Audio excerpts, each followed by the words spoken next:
Ayan! Hello, universe! Hello, world! Hello, Philippines! Kamusta ang Luzon, Visayas, and Mindanao?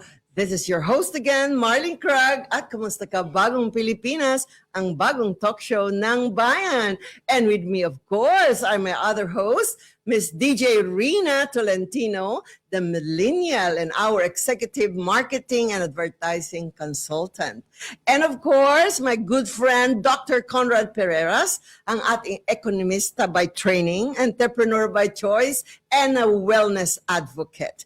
Look forward to his book. Well, A Well Nation. Yes. Okay. And of course, meron tayo. You wanna say hi, of course? Yeah, magandang araw po sa lahat ng listeners ng palatuntunan ito. Okay ba Tagalog ko? Yes. Rina? Rina? Yes, good morning sa ating mga nanunood dyan, Luzon, Visayas, Mindanao, at nagbabalik ang Kumusta Ka Bagong Pilipinas. And this is a big group for this morning. At hatid sa inyo ng Kumusta Ka Bagong Pilipinas ay maganda at kapaki-pakinabang na talakayan muli. Kaya abangan nyo kami and don't forget to follow our social media assets. That is Kumusta Ka Bagong Pilipinas and Bagong Pilipinas page and YouTube. Ayan, at sumama na rin kayo sa aming talakayan comment. And kung gusto nyo naman magpa-shoutout, here you go. Meron kaming live sa TikTok and also our page. Ayan, good morning muli. Good morning, MK. Ang galing. Ayan, live po tayo. Live streaming sa Facebook. Hello po sa lahat ng followers natin. Nako, nag 10,000 plus na ang aming followers and our 1.8 million viewers. Yes. All right, so we feel so lucky and honored kasi yung ating topic today is related sa ating questions sa ating magiging guest. Yung ating guest ay PhilHealth spokesperson and Senior Vice President for Health Finance Policy Sector, and concurrent Senior Vice President and lead head for Universal Healthcare, yung UHC, Surge Team. Ang galing siya yung meron na tayong akala ko noon UFC. UHC, Universal Healthcare Surge Team. Ngayon sasabihin ko sa'yo kung ano yung Surge Team.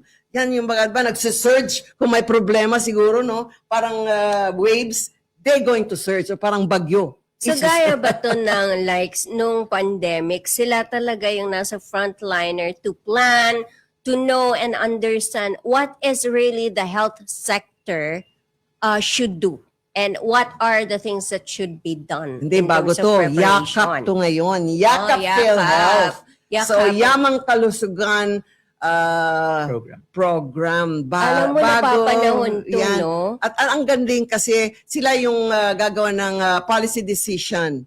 At saka yung, ito ay hindi lang maliit na committee. It has a decision-making power. Kaya sabi ko, ay, tuwang-tuwa ako kasi marami akong question. So, we're introducing to you no other than Dr.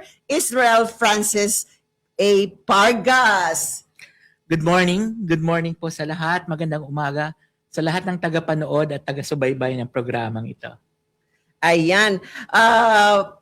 I-explain natin mamaya sa episode 10, kaya huwag kang alis, live din kami. This is episode 9. So kung ano yung US Surge Team ng PhilHealth. Pero in a very, very short,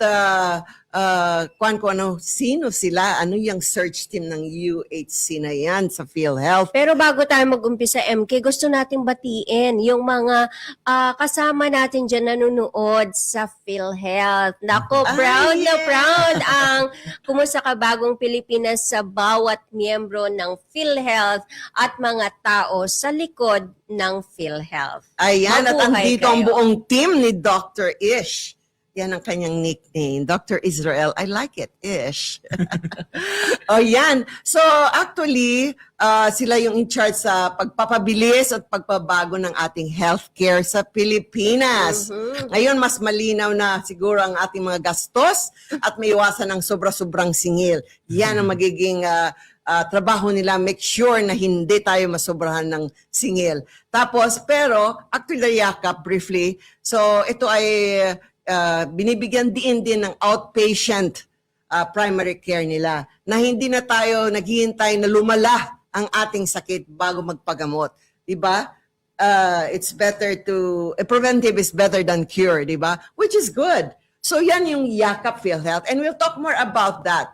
So, ayan, narinig na yun ng boses. At kung gusto natin, i-camera natin mga team, wag na, next time na lang. So yung episode 9 natin, guys, is, ang title is, Ayoko Maging Pabigat. Seniors speak. Yan ang sinasabi ng mga Sino seniors. naman ang nagtatanong yan? Okay. Ayokong maging mabigat. So, hindi ko Mabigat. tinatanong yun, pero yun ang feeling ng karamihan natin mga seniors. When they age, ikaw, alam ko, you're well off and prepared. Kaya saludo ko sa iyo. Hindi So, naman. I'm sure hindi ka pabigat. Mabigat. Hindi pabigat. Ilang kilo daw? Mabigat yung kilo pero hindi pabigat. I love that. Okay, so, minsan kasi, I can just imagine, no? Kasi retired na sila, konti na lang yung pension nila. Yan pa yun. Sabi ko, kasi pag-usapan natin yung what the government owes to the Philippines. Napansin ko kasi, Taas-tasan yung SSS. napansin ko kasi MK, so many episodes you're devoting to seniors. Ganun ba sa tingin mo kabigat ang contributions ng seniors? Yes. Kasi alam mo ba ang seniors, they're the human capital of this country. Kung walang senior parents o walang parents, wala tayong doctors, wala tayong businessmen, leaders, political leaders, or wala tayong OFWs at seafarers na nagbibigay ng trilyon. Dahil pinalaki sila, naggasto sila, in-educate sila, meron tayong human capital ng government. Siguro tanungin natin si Dr. Ish. Ano bang masasabi niya by way of an opening statement dito sa topic natin na ito? Well, for one, para po sa aligning it with our program, the PhilHealth, alam naman natin na sa ngayon po ang mga senior citizens is automatic members of PhilHealth already. So sa parte ng PhilHealth program, dapat nararamdaman ng ating mga senior citizens already na kung sila ay magkakasakit, hindi sila magiging pabigat. Because nandyan po ang counterpart program ng gobyerno, which is the PhilHealth. At tama po kayo, ang mandato ng PhilHealth is to ease financial risk. So during times of ill health, meron kang inaasahan na financial protection coming from PhilHealth. So kung dati ang kasabihan ay nakakatakot magkasakit, dapat ngayon hindi na. Kasi meron pong PhilHealth na tumutulong na sa atin. We have around 9.3 million in our database. Seniors. Registered Yes. seniors, and we have another 1.3 million lifetime members who are actually seniors also. So that's more than like 10 million in our database. But ang maganda rito, with the advent of the Universal Healthcare Law, which is the RA 11223 in 2019, every Filipino is an automatic member of PhilHealth. So kung wala ka man doon sa database namin at hindi pa kayo nakapagpa-register, still, miyembro kayo ng PhilHealth at makakakuha kayo ng benepisyo.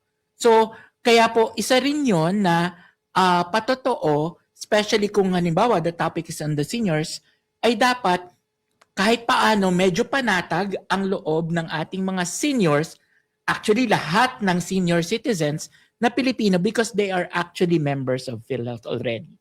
So, yun ang isang magandang nangyari with the universal healthcare. Second is, of course, alam naman natin that the PhilHealth as a program is based on contributions.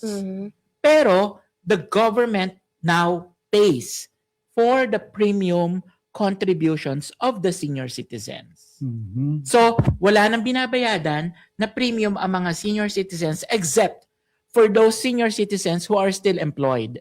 Because under labor law, kailangan silang makaltasan ng kanilang mga premiums for mandatory membership like sa amin or sa SSS kung private and all.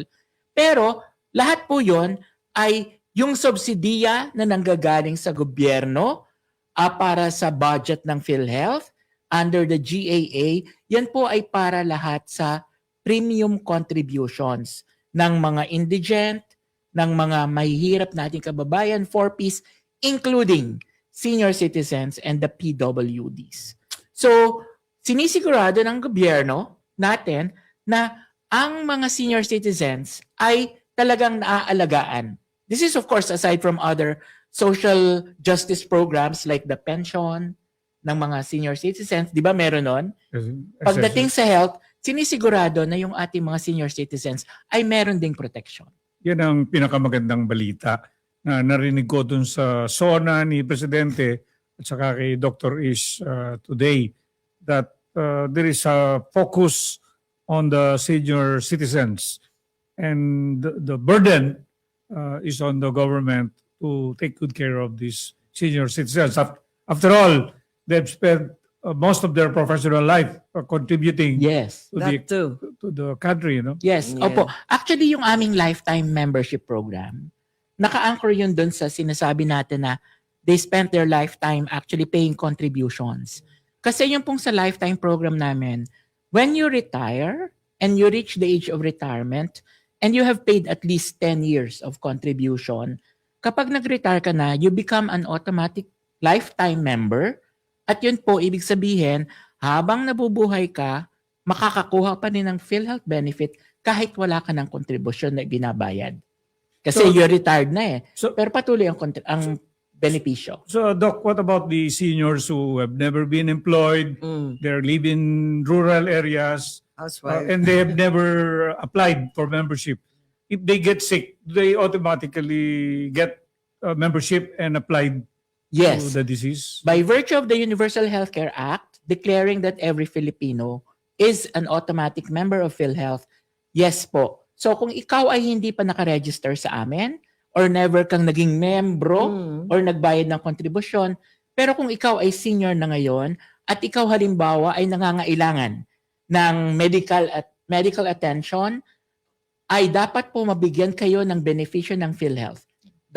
Kasi kasama din dun sa, ang isang pangalawang magandang provision ng Universal Healthcare is the immediate eligibility of every member to all the PhilHealth benefits. So ibig sabihin, kapag kailangan mo ang benepisyo ng PhilHealth, dapat maibigay siya sa inyo. Ayun pala. Kaya yung kahit senior citizen na never yung naging member, kung maka-hospital, wag naman sana, ay meron pong benepisyo ng PhilHealth. Very good. Doc, i-highlight ko lang, doon sa mga senior citizen lang ba to or bawat Pilipino na na nangangailangan ng pang-ospital? Para po ito sa lahat ng Pilipino, because una, ay lahat ng Pilipino ay member ng PhilHealth, at yun pong provision ng immediate eligibility to all the benefits ay para sa lahat ng miyembro.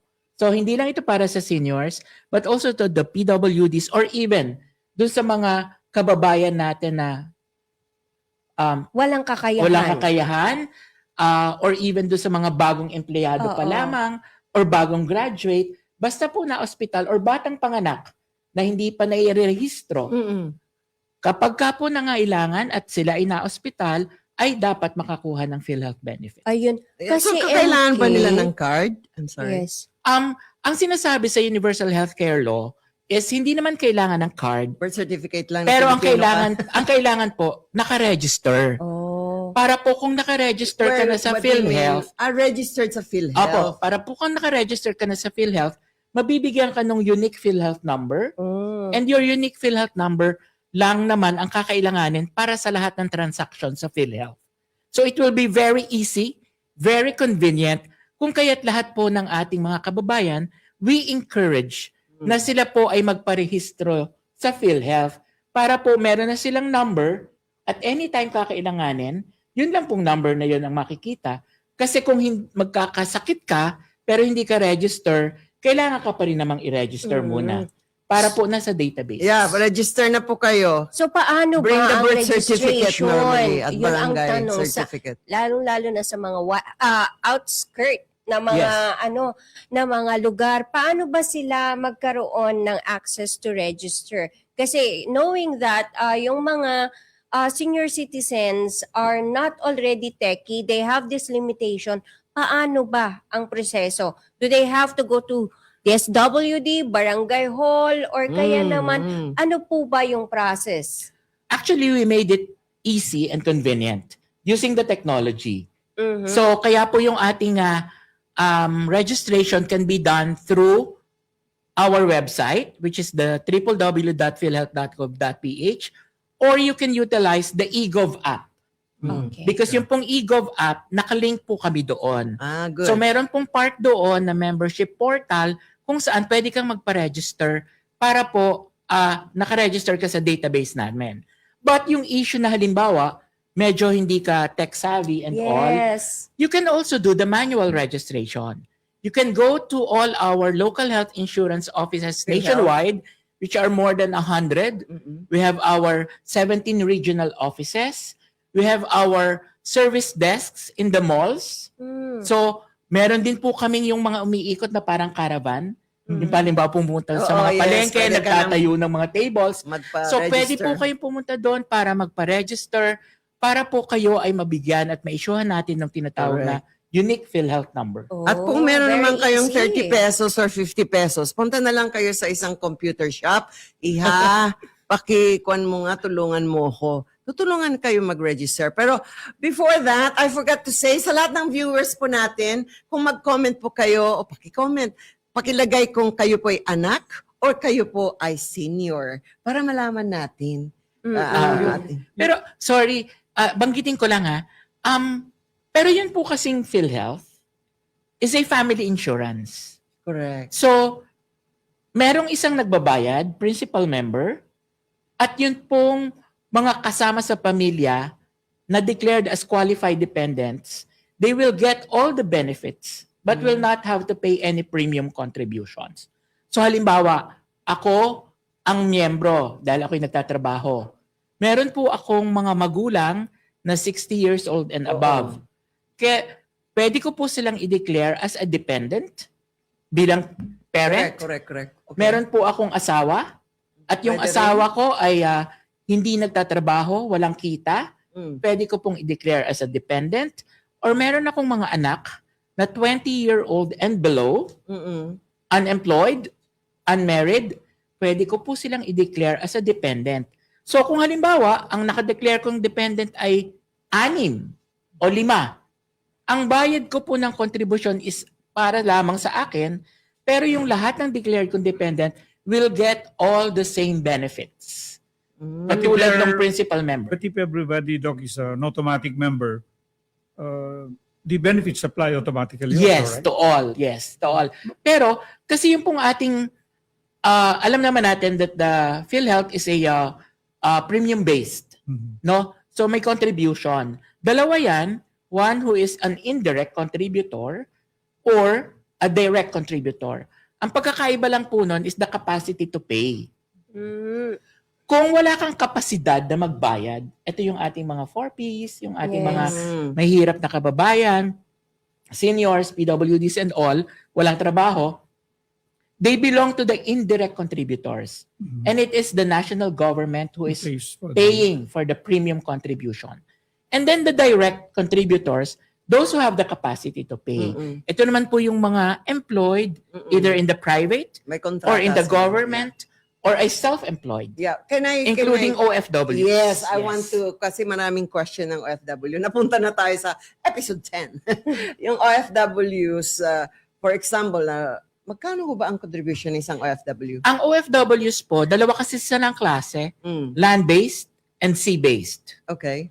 But they are considered direct contributors. Now, as a sea-based, yan po yung may mga manning agencies and all, Correct. considered sila as employed.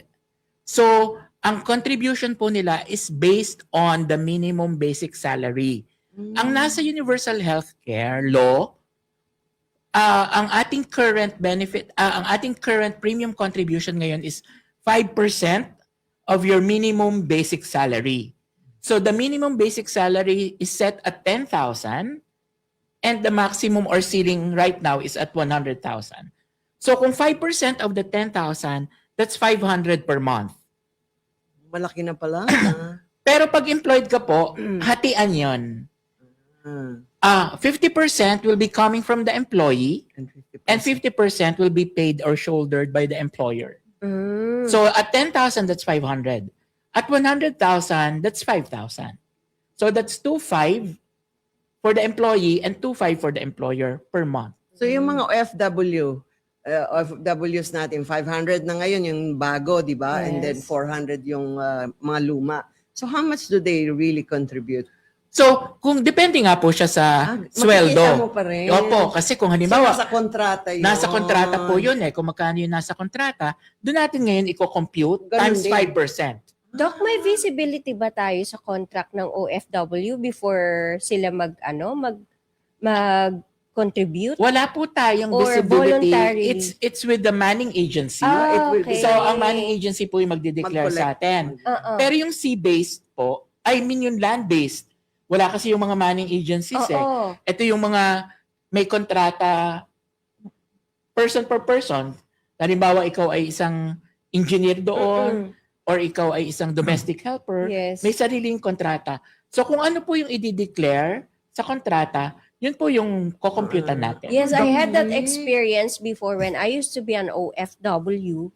Nakusa, direct. Kumbaga, Yes. ako yung talagang voluntary Na na, babayad, nagbabayad. correct. But then again, the fault was, and this is to emphasize din sa ating kapwa mga OFWs, you have to keep the receipts. Because the moment na mawala mo yan and then pagbalik, I had that experience, hindi naging kompleto yung contribution ko. Oh, in spite oo, na you did. kasi ang pagbabayad nila is through sa mga remittance centers. Yes. Kaya kapag hindi nila ni-remit direct, Yes. wala, hindi magre-reflect, and that was my experience. Just a quick clarification. Doc, there is one for the land-based, there's another one for the sea-based. Nakalimutan nyo yata yung air-based. I think they are considered under the land-based. Because for all those who are You mean under the yung nasa sea-based, NASA? Mga aero. kasi they are Flight still employed. attendants. Yeah. Opo.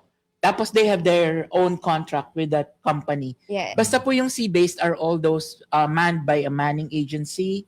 So yun po yung magiging distinction lang naman. Tama po kayo dun because yung pong pamaraan ng pagbabayad, unless of course there are local banks dun sa ibang bansa, we do accredit remittance centers para sila yung dun magbabayad yung OFW, Yes. tapos Ayan. sila yung magre-remit sa atin. So meron na po tayong designated remittances offices na pwede magbayad ng PhilHealth. Yes po. We do have Ayan. Huwag kayong ma-fake. accredited remittance centers. May tanong ko lang, Doc. Yung employed, so they make their contributions, and if they get sick, that's where they get, where PhilHealth use the money to pay for the cost of their medical expenses, right? Yes. But before kasi our focus then was the inpatient or confinement. But now, we pivoted our priority and focus to primary care. Nice. Yes. So, the primary care would of course include promotion, prevention, and to at least prevent the progression of a particular Mas disease. maganda nga. Yeah. yun.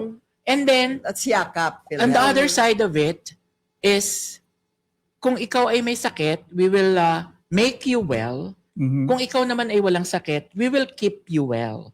Very- Kaya po yun po yung Yakap. objective ng ating Yakap primary health. care, which is now, we call it as a YAKAP program or the Yaman para sa Kalusugan program. Actually, di yun ang tanong ko, Doc. Ang clarificatory question lang yun. Ang tunay kong tanong, yung hindi nagbabayad, sila subsidized ng government. Yes. Saan naman kinukuha ng government yung pinambabayad doon? Actually, gusto ko rin lang i-clarify yung statement nyo, Doc Conrad, no? Yung pong mga hindi nagbabayad are technically nagbabayad. Because Only it's the government who's paying for them. Because yun pong premium nila ay binibigay sa amin. Hindi naman sila libreng nakakakuha ng benepisyo, but may bayad talaga silang premium contribution. Yun po yung laging kasama na sinasabi na subsidy ng government sa PhilHealth, na isinasama sa General Appropriations Act, Actually po yung subsidy na yon is payment for premium contributions of those who don't have the capacity to I pay. see. So the government pays for the Yes, premium the capacity. At ang pinanggagalingan po ng subsidiya na yan are the revenues coming from the sin taxes. Oh. PAGCOR. And then for Cigarettes and yun pong sa PAGCOR and the PCSO, yun pong kanilang nakalagay sa batas natin sa UHC, yung sa kanilang proceeds ay ginagamit naman natin for benefit enhancements. So yung pong sa sin taxes ang naka-earmark for premium contributions. Since walang discrimination, Doc, let me just have a follow-up. Since there is no discrimination in the application of the law, paano naman yung mahihirap versus yung mayayaman? Yung mayayaman, hindi naman nila kailangan ng subsidy. Yung mahihirap, yun ang kailangan. This is the same criticism with state universities. Yes. Where because the state university offers high quality education, ang pumapasa doon yung mayayaman dahil they are better prepared. And I don't know whether the state universities like UP has already corrected that situation. In the same vein, yung mayayaman, bakit sila subsidized ng gobyerno, hindi naman nila kailangan. Actually Ano po, yung mayayaman na seniors? Yeah. If they don't have the capacity, it's only the time that government would intervene. And I think for clarity, Doc, siguro we cannot generalize na yung isang tao is walang kapasidad. It's because what if meron siyang miyembro ng family nila na nagbabayad ng premium, covered pa rin siya. yes Tama po. po ba? So kung meron po sa pamilya na nagbabayad ng premium contributions, Kasali na doon. again, yun Kasali pong na pwede siya nilang automatic. i-declare as qualified dependent, i-declare as a qualified dependent at hindi na yun kailangan bayadan ng premium ng gobyerno. ng gobyerno. Ako kasi Yes. as a senior, I feel hurt. I feel hurt that somebody is subsidizing my medical expenses. Why should you be hurt? Because my children are supposed to take care of me. Right? No, the Oh, government. back to your issue. Triangle yan. It should sige. be family, the state, and the family, the state, and the Individual. and the individual. Pero I think naman, Doc Conrad, tayo naman mga Pilipino are very much a family-oriented people. Mhm.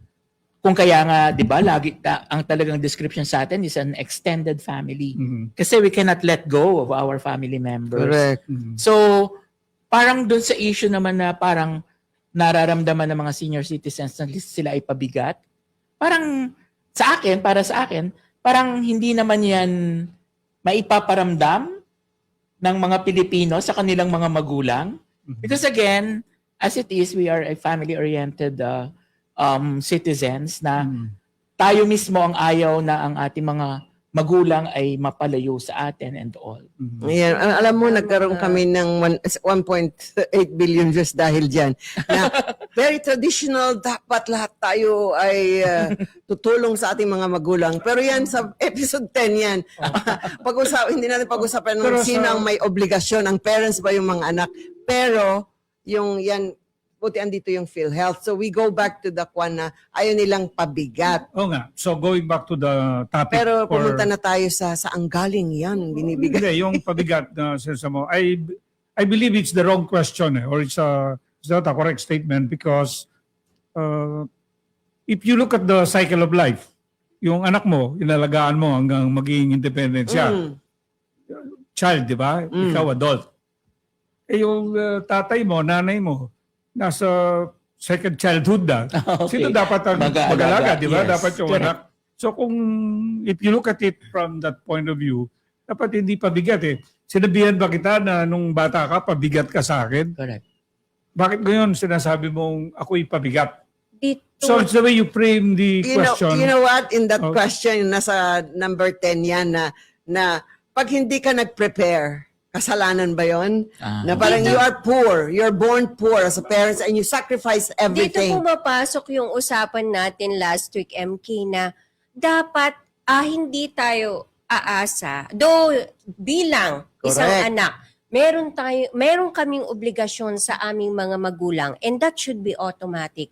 Pero at the end of the day, we cannot control the minds of our youth and our Yes. children. So nasa sa kanila, it's their discretion if they take that accountability or not.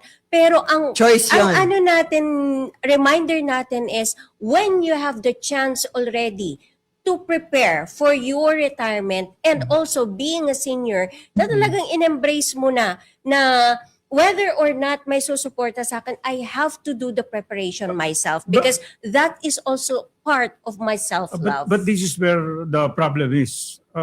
Dahil ang tingin nung youth natin, youth. pabigat. Yeah. They're shifting the burden to the government. Oh, Correct. yeah. And that I cannot Agree. accept. Oh, Yes. agree naman. As a response naman, Yes. Oh, sige. i-align ko lang dun sa, Great. like sa PhilHealth, Yeah, no, yeah, dun sa yeah. issue ng parang pabigat. Katulad nung sa Yakap program natin. Dun sa Yakap program kasi, meron kang libreng gamot. Dun sa regular Yakap program, meron kang libreng 21 drugs na pwede mo makuha sa isang taon. And meron kang another set, which we expanded this 75. to 54, na ito naman is limited by 20,000 per year per person. So ngayon, meron ka ng 75 drugs na makukuhang libre sa Yakap. And kasama doon po sa mga listahan ng gamot na yun, for example, are maintenance drugs.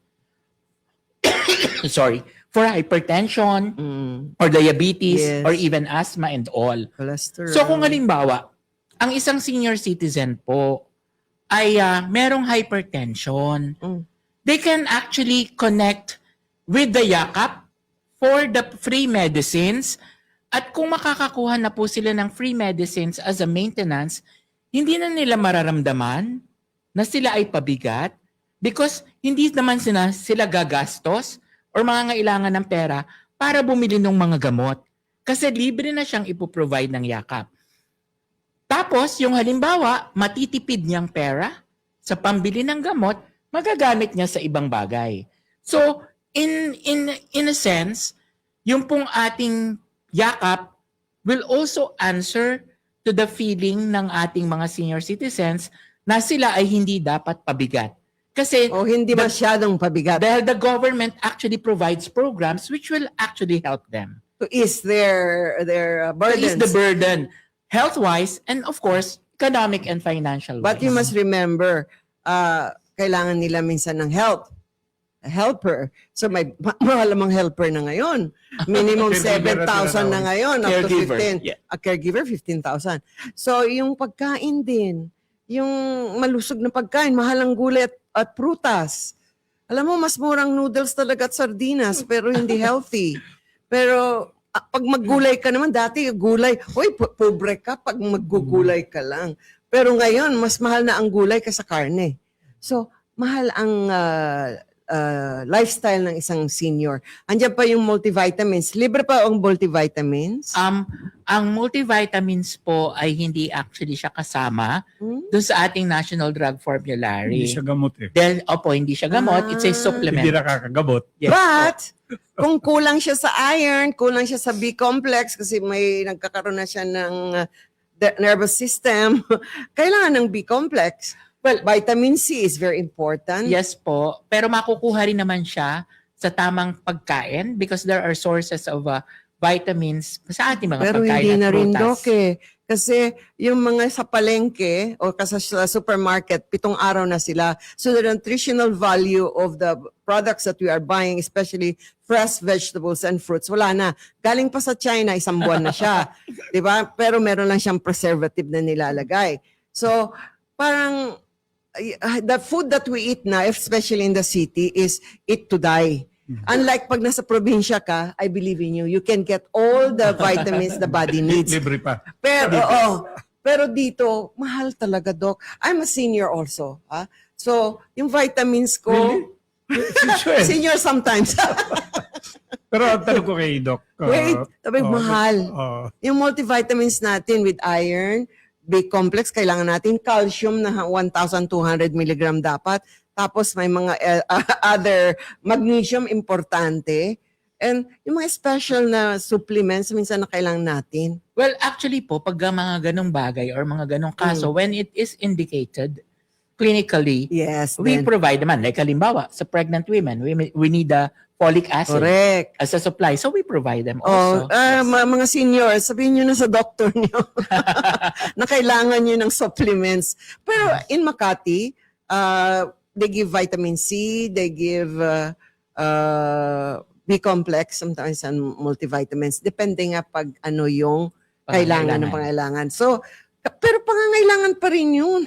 Lalo na sa mga senior, right? Do you take multivitamins or No, supplements? No. Wow! I galing. take it all from natural, Wow. from my food. Like Bakit? organic? Yeah. Oh. Bakit? Organic or Do you organic? pick? Do you pick the vegetables That's yourself? so mahal din, ha? The No, no. organic is No, so mahal. my philosophy is, pag dumaan sa factory, ayaw ko yan. Ayaw. Oh. Pag galing sa palengke, okay Pwede. yan. Palengke ba talaga? It has to be fresh. It has to be cooked. Or, Hindi, minsan fresh. tinatalsikan na yun ng preservative. Totoo, yung gulay nakita ko sa umaga, lalanta-lanta na. Pagbalik ko kasi kung may binili lang ako na sa malayo, tapos pagbalik ko, oh, bakit buhay na buhay na? Fresh na ulit. Kasi, and I want to ask the good doctor, yung tanong ni MK na ang feeling ng kabataan ngayon, pabigat. Ano ba ang view ng PhilHealth? Do you take that as given? Kaya yung PhilHealth as a program to address the needs of the seniors? Or as a Filipino, what is the psychology behind this feeling of being neglected by your children when you spend most of your working life taking good care of them? Feeling nila pabigat. Well, sa part po ng PhilHealth kasi, we do develop benefits Mhm. as needed or dun according sa pangangailangan ng mga tao.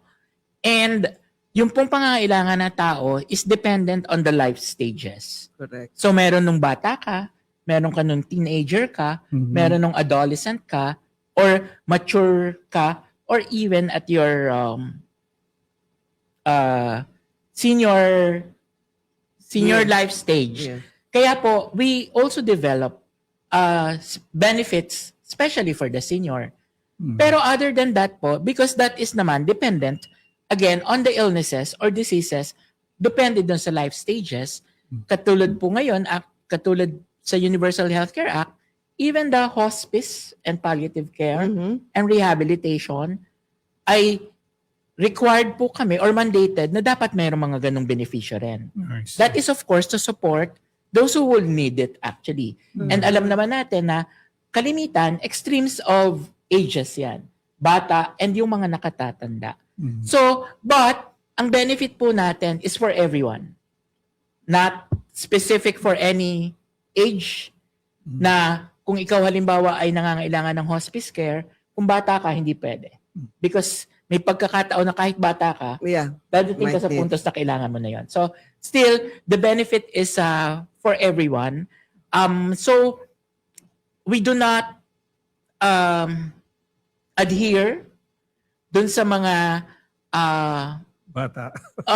yun, na pinaparamdam or ipaparamdam sa mga magulang or sa mga nakatatanda na sila ay pabigat. Because But hindi the- naman talaga. But the good news, Doc, is I don't know whether it was only during this administration that the pendulum has swung from one side to the other. Unang-una, yung dati puro sick people lang. Yes. Ngayon, yung well people are being addressed. And I don't know whether that is a consolation, MK, to the young children. That's redundant. No? And to this program, we would like to emphasize din, Doc Conrad, no? Now, we are not also encouraging the senior citizens to feel that they are.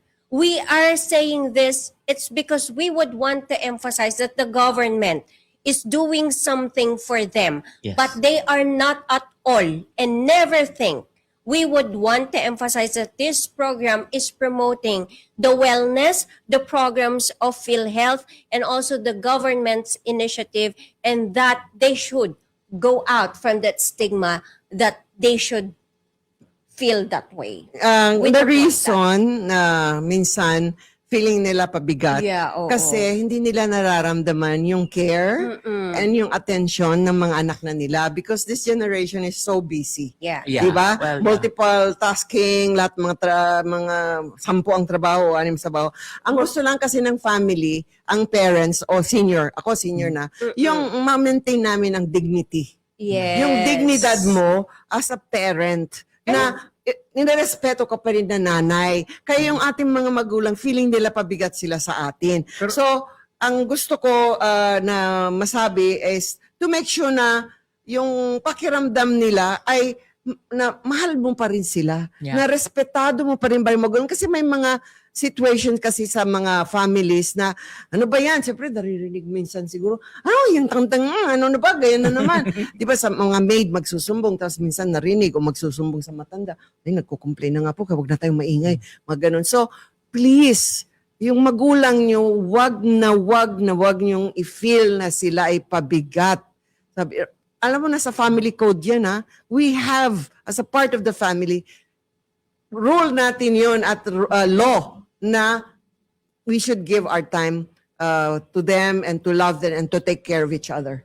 Yeah, right. Law yun, Ano hindi yung mo ano? pwedeng itapon ang pamilya mo. But if I take a contrary position, paano naman yung mga anak na pabigat sa magulang? Yun. Paano naman Another yun? subject yan. pero hindi pinaparamdam na magulang na pabigat. Yes. Totoo yan. So that children should learn Parents kung paano and parents. ginagawa ng mga magulang Yes, yan. Doc, that's my point.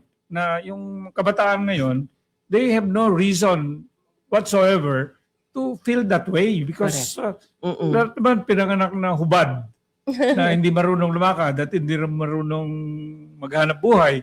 Sino nag-alaga sa kanila? Yes. Ayun, malala mo yung sinabi ko, may sulat ng mga nasa nursing home.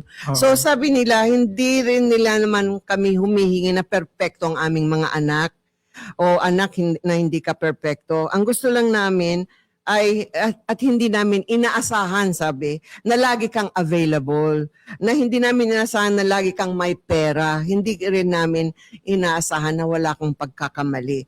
Ang gusto lang naming maramdaman ay na mahalaga pa rin kami sa inyo, na kahit busy ka, kahit may sarili ka ng pamilya, na kahit pagod ka na, ay may pagtingin You pa kayo spend sa more amin. time. Correct. And MK, Habang I would pwede. like to throw a question to Doc Ish. Doc Ish, can you walk us through the different ways as to how PhilHealth and Yakap could nourish the help that our senior citizens need with the current programs that we have? We start with the Yakap. So sa Yakap, member ka na ng PhilHealth, but you have to register to a Yakap clinic. Kasi kaya po may ganon, magpaparegister ka sa isang Yakap clinic kasi sila yung ine-expect na mag-aalaga sa inyo as a primary care.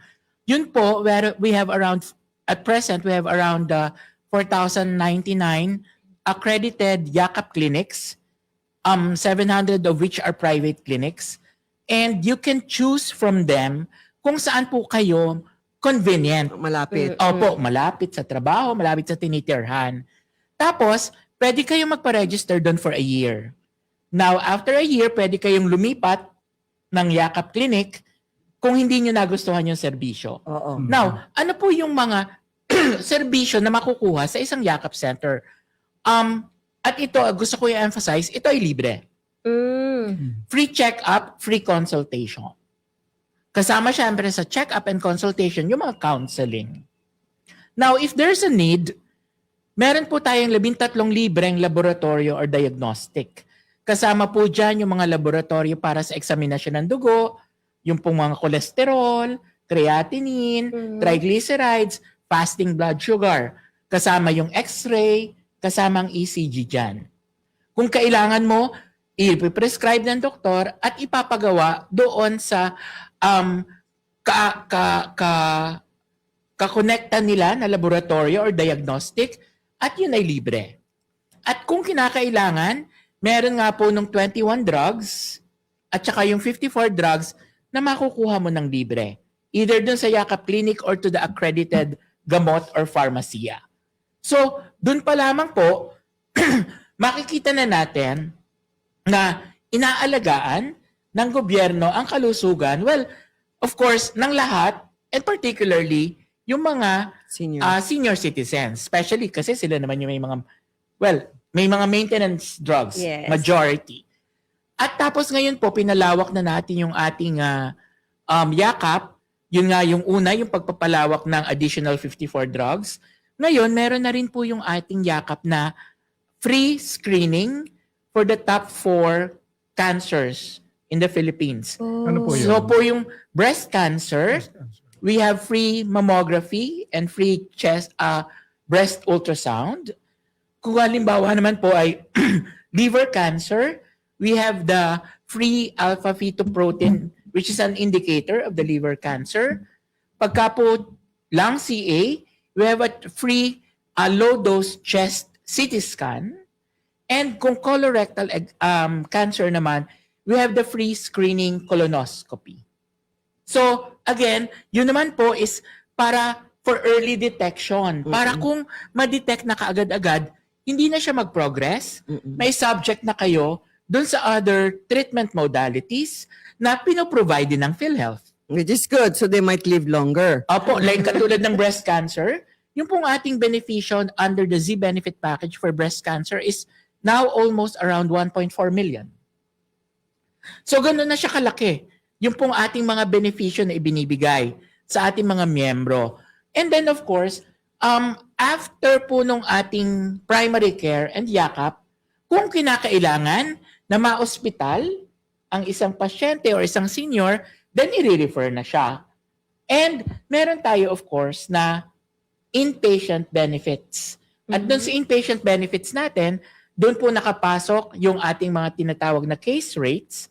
So halimbawa, may isang senior nangangailangan ng hemodialysis. Yung pong hemodialysis natin ngayon ay 156 sessions na libre. Yan po ay equivalent to 3 times a week for 54 weeks. So that's 156. So halos isang taon pong libre na siya. At ang atin pong pakete para sa isang session is around 6,350. At ang atin pong polisiya dyan, dapat ay lahat ay libre na. Wow. Except for any other services na hindi kasama sa dialysis. Sabi nga nila, diba, zero sa hospitalization. Pero ang meron akong naisip kanina, yung sa mga seniors, ang ayaw lang namin yung mag-antay. Okay. Parang it's too long minsan. So that's why, kung yung anak ang magdadala sa kanila, halika na mama, dali na lang kita, ako na lang magbayad kaysa mag-antay ako, mawawalan akong trabaho.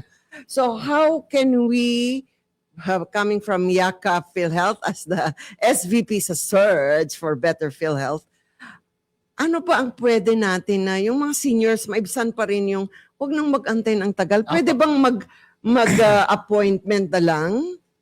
Yes. Well, for one, we do recognize yung pong kautusan ng ating gobyerno to give priority to the senior citizens, PWDs and all. Kung makikita nyo po yan sa lahat ng opisina ng PhilHealth, may mga nakapaskel. Oo na. Opo. At saka meron talaga silang sariling lane. Oo. Okay. So, pangalawa po is we are moving towards actually having more access. Like po ngayon, 4,099 yung accredited natin, pero nag-iisip pa rin tayo ng paraan na madagdagan siya. Kung kaya po even po yung mga clinics ng mga government agencies, clinic ng mga schools, ay pinag-aaralan po natin na ma-accredit na natin para they can also provide the services para mas malawak yung access. And pangatlo po, tama po kayo doon sa mga appointments. Yes po, so meron po tayo ng mga appointments na pwede kayong tumawag sa ating Yakap Center para po may appoint kung kailan po kayo pupunta. Para kung naka-appointment po kayo, kayo po yung priority. MK ako, iba yung experience ko eh. Ano? Gusto lang PhilHealth, magtagal ako sa ospital. Bakit? Because if you Ayan don't na yung stay- mga kwan If natin you don't yun, di ba? stay within 24 hours, hindi valid yung PhilHealth benefit mo, di ba? Doc? Oh. Yes. Pero yun pong sa atin meron na kasi tayo ngayon na tinatawag na emergency room benefit.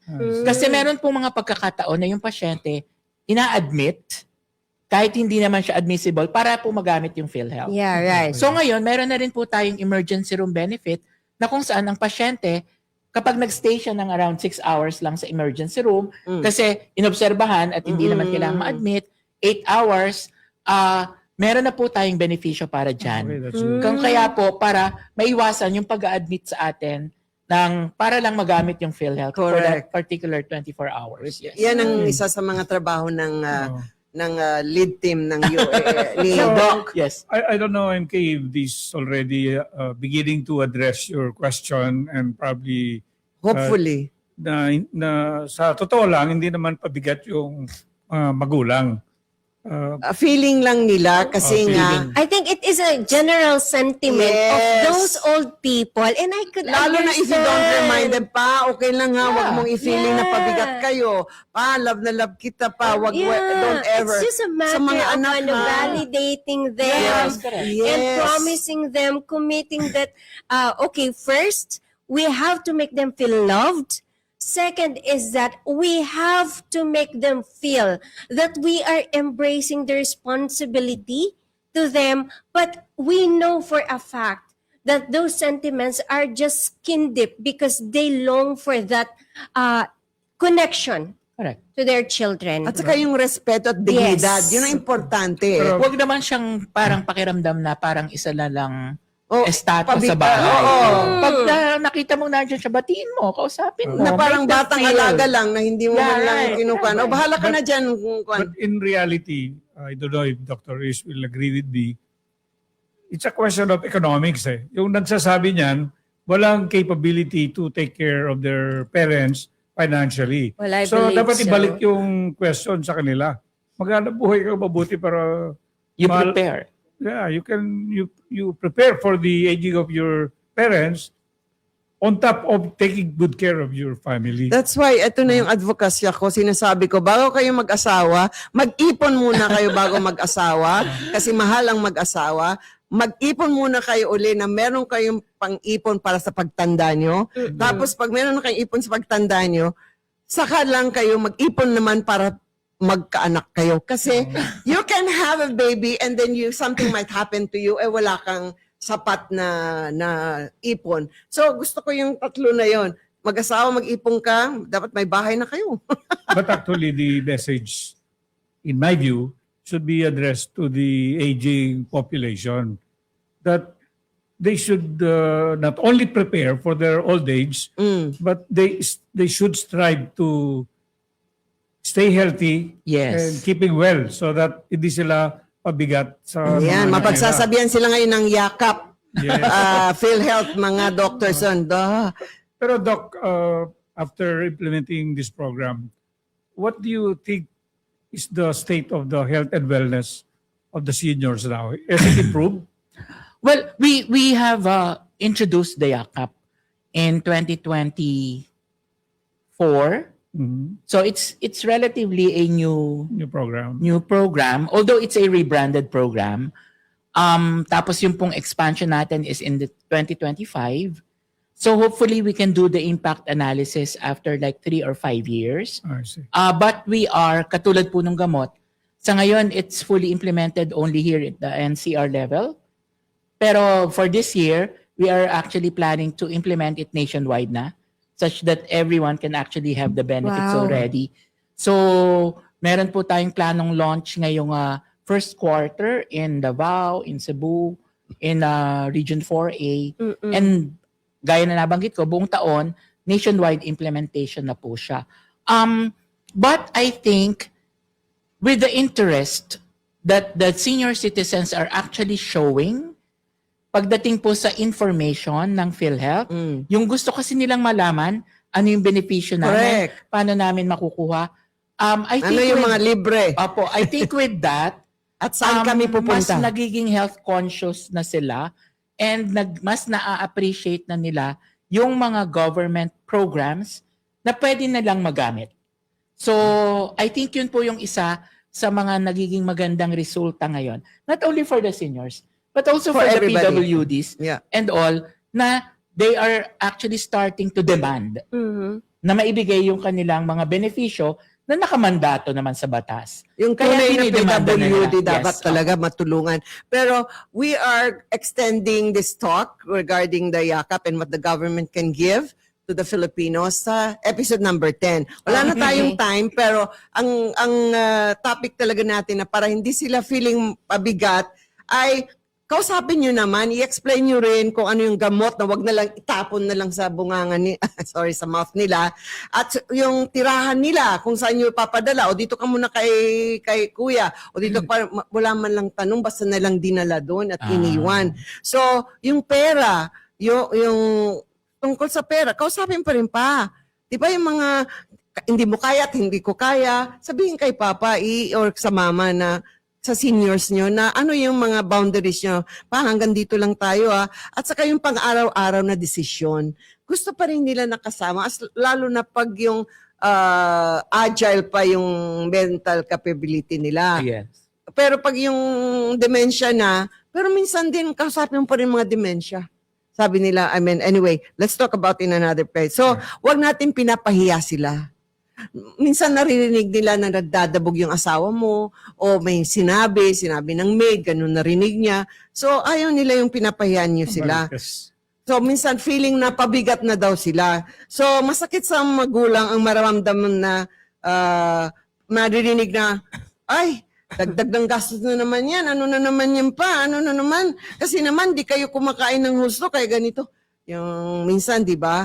So, parang feeling nila na istorbo nila sila, yung mga anak nila.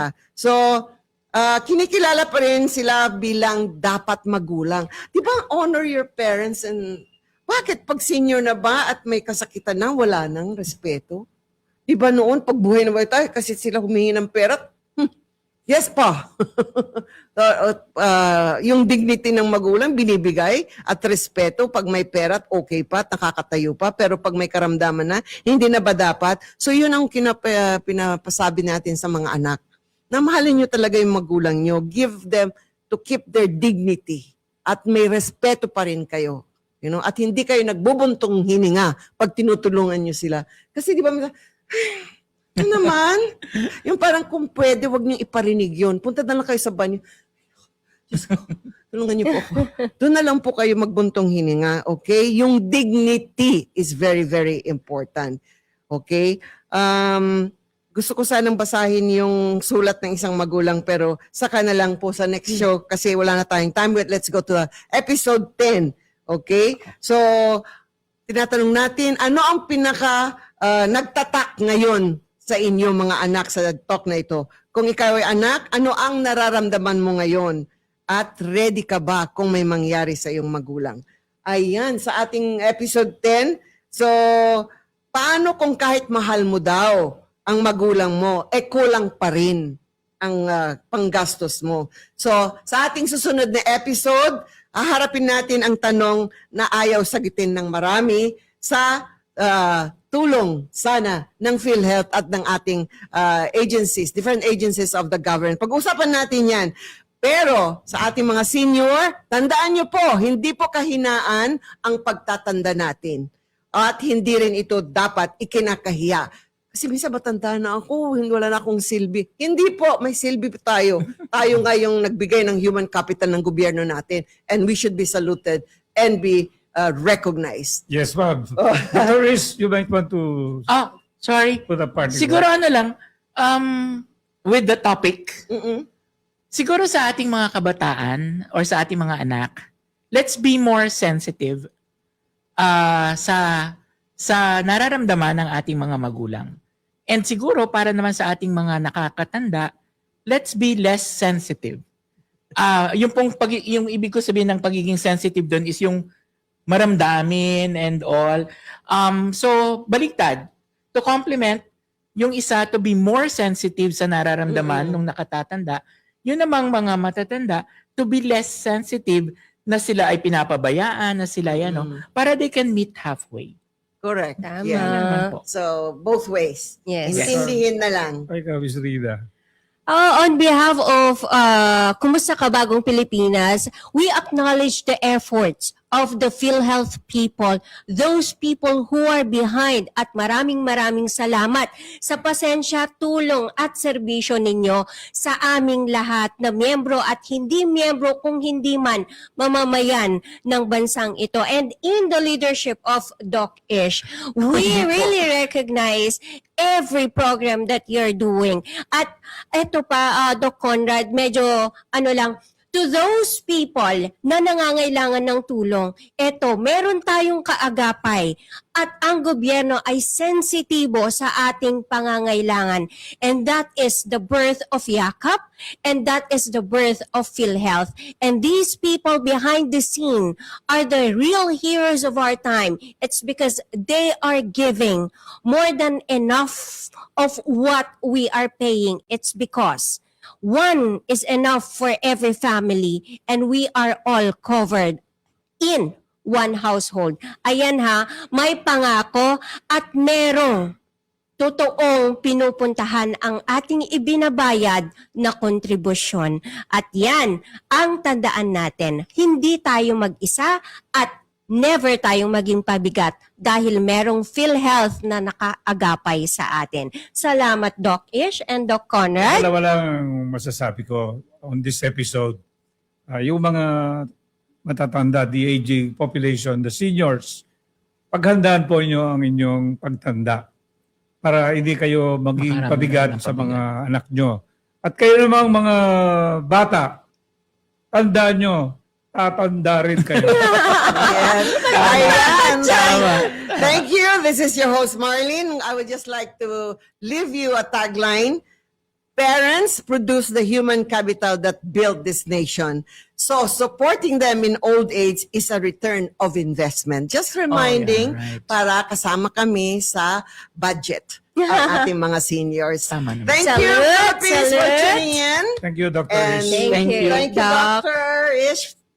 Kailangan natin siya sa episode 10. Okay, so thank you sa lahat ng viewers natin, TikTok followers. Sana Farewell for manood now. kayo ulit, huwag kayong alis. We are coming with episode 10.